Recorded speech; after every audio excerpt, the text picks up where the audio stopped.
Magandang araw mga bata! Mabuhay! Ang paksa sa linggong ito ay kasaysayan ng kinabibilangang rehiyon.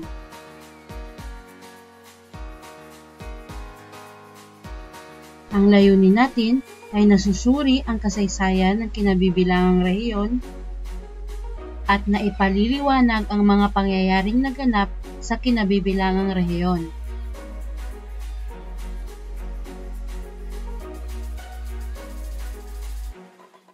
Bago tayo dumako sa ating aralin, magbalik-aral muna tayo.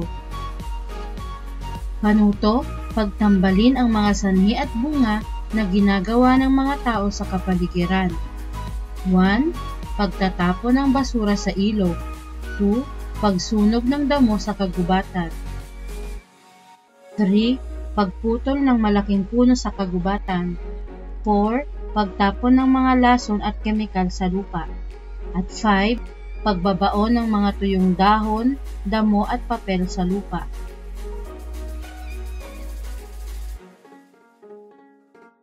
Narito na ang mga sagot. Number 1, B.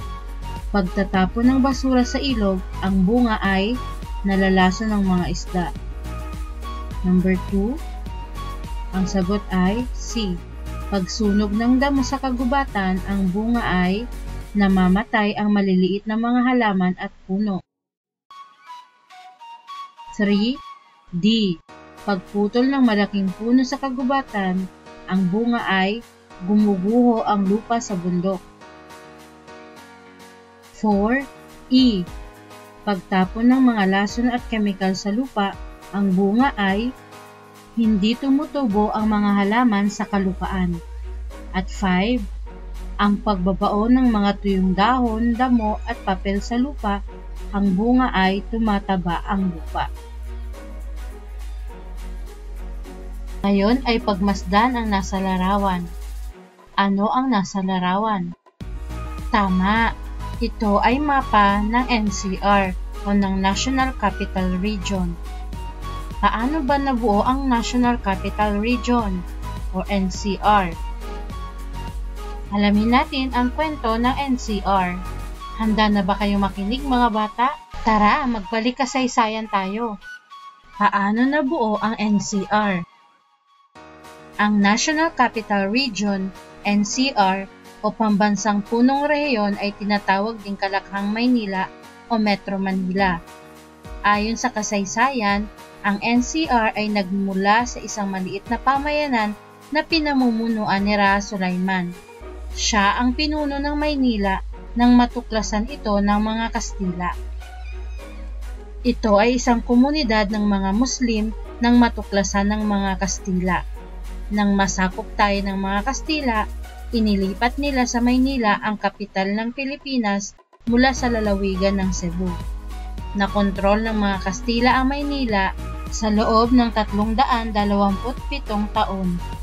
Dahil dito, malaki ang impluwensya ng Kristyanismo sa ating bansa. Marami sa atin ang mga Katoliko. Nagpatayo ang mga Kastila ng mga gusali sa Intramuros. Dito nanirahan ang mga Kastilang misyonero at sundalo. Pagkatapos ng digmaan, isinaayos ang pag-unlad ng Maynila. Ang pagkakatatag ng pambansang rehiyong kapital ay batay sa kautusan ni Pangulong Ferdinand Marcos noong 7 ng Nobyembre 1975 sa bisa ng atas ng Pangulo bilang 842. Noong 1976, opisyal na nabuo ang National Capital Region o NCR o ang Metro Manila ayon sa itinakdang Presidential Decree na 1921. Sa ngayon, ang rehiyong ito ay binubuo ng 16 na lungsod at isang munisipalidad. Ito ay ang mga lungsod ng Maynila, Caloocan, Las Piñas, Makati, Malabon, Mandaluyong, Marikina, Muntinlupa, Navotas, Parañaque, Pasay, Pasig, lungsod ng Quezon, San Juan, Taguig, Valenzuela, at ang bayan ng Pateros. Ang rehiyon ay ang sentro ng politika, kalakalan, ekonomiya, kultural at edukasyon ng bansa. Batay sa proklamasyon ng Presidential Decree, Atas ng Pangulo 940, ang kabuuan ng Kalakhang Maynila ay ang luklukan ng pamahalaan at ang lungsod ng Maynila ay ang kabisera o kapital ng bansa. Ang pinakamalawak na lungsod sa Kalakhang Maynila ay ang lungsod ng Quezon, habang ang pinakamalaking distrito ng kalakalan ay ang lungsod ng Makati. Ang kasalukuyang mga lungsod at bayan ng rehiyon ay pinagsama-sama upang mas lalong matugunan ang mga pangangailangan ng bawat lungsod at bayan. Ngayon ay alam niyo na kung paano nabuo ang NCR. Maliwanag na ba ito mga bata? Magaling! Tingnan natin kung lubos ninyong naunawaan ang ating aralin. Narito na ang ating gawain. Panuto. Tukuyin ang inilalarawan sa pahayag. Piliin ang titik ng tamang sagot. Number 1. Ang taon kung kailan opisyal na nabuo ang NCR. Number 2. Unang dayuhan na sumakop sa ating bansa. Number 3. Siya ang pinuno ng Maynila nang matuklasan ito ng mga Kastila. Number 4. Dito nagpatayo ng mga gusali at nanirahan ang mga Kastilang misyonero at sundalo. At 5. Ang lungsod na ito ang kabisera o kapital ng bansa. Narito na ang sagot. 1. B. 1976. 2. A. Kastila. 3. E. Raha Sulaiman. 4. D. Intramuros. 5. C. Maynila. Magaling! Nakuha ninyo ang tamang sagot. Para sa suriin natin, narito na ang ating gawain. Panuto. Lagyan ng bituin kung ang pahayag ay tumutukoy sa kasaysayan ng ating rehiyon at araw kung hindi. Number 1. Una, maraming naging Katoliko sa ating bansa dahil sa impluwensya ng mga Kastila. Ano ang sagot mga bata? Tama. Bituin. Ikalawa, ang Maynila ang kapital ng Pilipinas. Ano ang sagot? Tama. Bituin. Ikatlo, ang NCR ay binubuo ng 16 na lungsod at isang munisipalidad. Tama. Bituin. Pang-apat, maraming turista ang nawiwiling magtungo sa ating bansa. Tama. Araw. At panghuli, nasira ang mga gusali sa Maynila dahil sa malakas na bagyo. Ang sagot ay araw. Tama. Narito na ang gawain sa pagtataya. Panuto, suriin ang mga pahayag at sagutan ito. 1. Ano ang pangalan ng ating rehiyon? A. NCR. B. Mimaropa o C. Calabarzon. Ang tamang sagot ay A. NCR. 2. Sino ang pinuno ng Maynila nang matuklasan ito ng mga Kastila?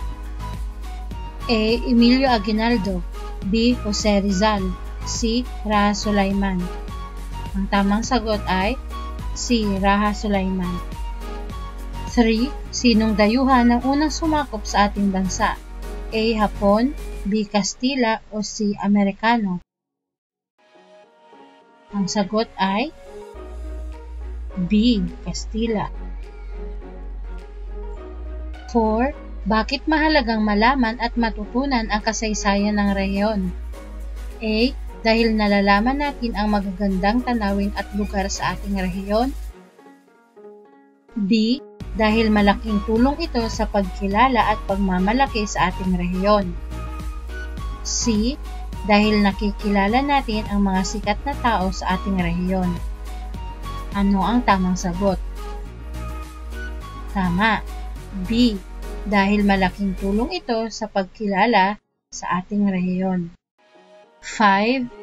Bilang isang bata, paano mo maipapakita ang pagpapahalaga sa kasaysayan ng inyong lugar? A. Ipagmalaki ang kasaysayan ng iyong lugar. B. Ipagwalang bahala lamang ang kasaysayan. O C. Kawalan ng interes sa kwento at kasaysayan ng inyong lugar. Ano ang tamang sagot? Tama. Ipagmalaki ang kasaysayan ng inyong lugar. Nasagutan ba ninyo ng tama ang ating mga katanungan? Mahusay mga bata. Ang galing-galing ninyo. Para naman sa ating huling gawain, narito na ang panuto. Lumikha ng isang poster na nagpapakita ng kasaysayan ng inyong lugar na may kinalaman sa pinagmula ng pangalan ng lugar, hanap buhay at tradisyon.